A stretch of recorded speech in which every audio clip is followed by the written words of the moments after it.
নমস্কার, লক্ষ্মীপুর টাইমসের পক্ষ থেকে আপনাদেরকে জানাই স্বাগতম। খবর পড়ছি অনুজা দাস। বিন্নাকান্দি হায়ার সেকেন্ডারি স্কুলে নবম শ্রেণীর ছাত্রছাত্রীদের মধ্যে সরকারের পক্ষ থেকে বিনামূল্যে সাইকেল বণ্টন করা হয়।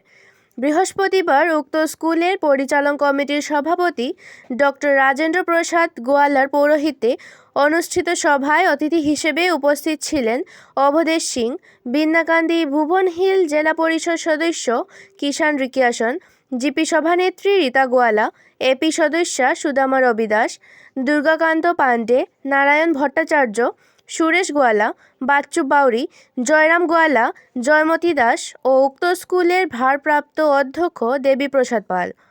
সভায় সরকারের এই সাইকেল বণ্টনের উদ্দেশ্য নিয়ে বক্তব্য রাখেন অনেকেই।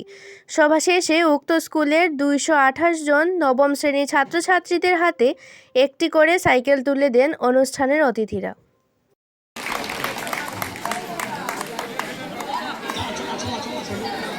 ভালো করে চালাও যাও দেখো কাম লাইনি কাম দেখতে লাগবো খুব সুন্দর